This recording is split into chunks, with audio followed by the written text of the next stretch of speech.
1945 तक second world war पूरी दुनिया में 6 साल से चल रहा था।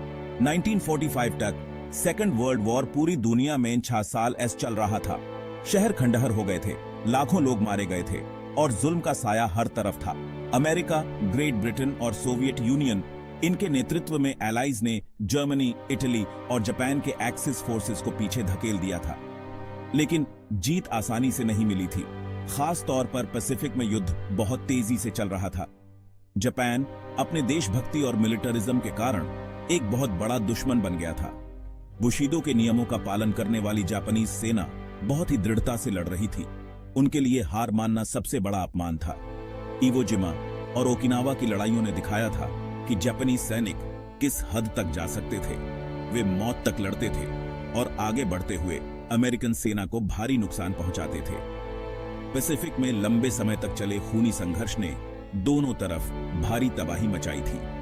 अमेरिका के बहुत से सैनिक मारे जा रहे थे और पूरे जापान पर हमला करने के ख्याल से मिलिट्री प्लानर्स डर गए थे। इंटेलिजेंस रिपोर्ट्स का अनुमान था कि इस तरह के हमले में 10 लाख से ज्यादा अमेरिकन सैनिक मारे जा सकते हैं।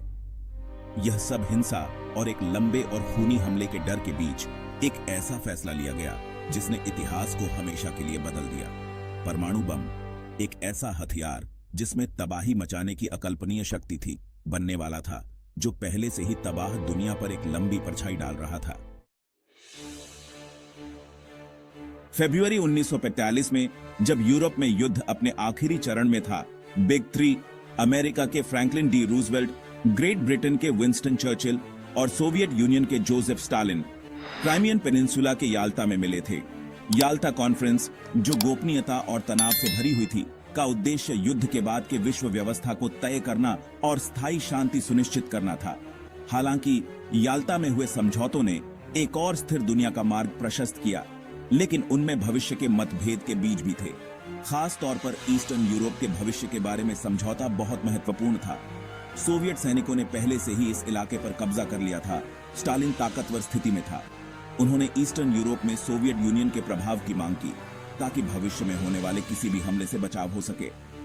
रूजवेल्ट और चर्चिल जापान के विरुद्ध युद्ध में सोवियत यूनियन को शामिल करना चाहते थे और एक और संघर्ष को भड़काने से बचना चाहते थे, इसलिए उन्होंने स्टालिन की मांगों को मान लिया।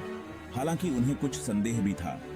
याल्टा कॉन्फ्रेंस ने जहां एक तरफ यूरोप में एलाइज की जीत को मजबूत किया, वहीं दूसरी तरफ पूंजीवादी पश्चिम और कम्युनिस्ट पूर्व के बीच बढ़ती दरार को भी उजागर किया।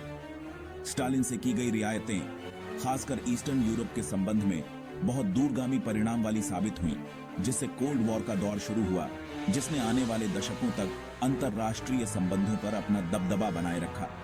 इसके अलावा याल्टा में हुए समझौतों, खासकर जापान के विरुद्ध युद्ध में सोवियत यूनियन के शामिल होने के वादे का परमाणु बम का इस्तेमाल करने के फैसले पर सीधा असर पड़ा।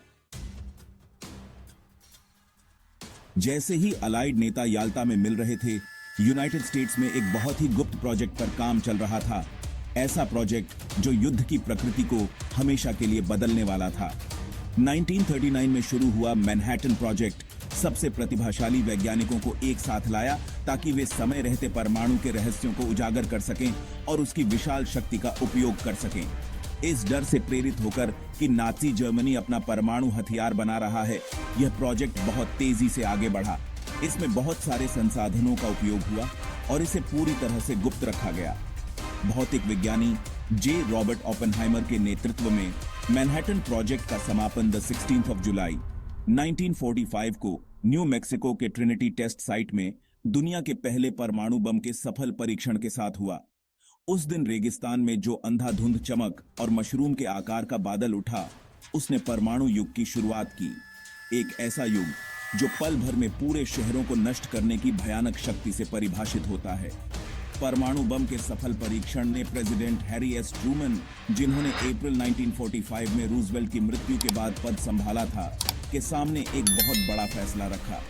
क्या इस भयानक नए हथियार का इस्तेमाल जापान पर किया जाना चाहिए, जिससे युद्ध जल्दी खत्म हो सकता है, या फिर कोई और कम विनाशकारी विकल्प उपलब्ध थे?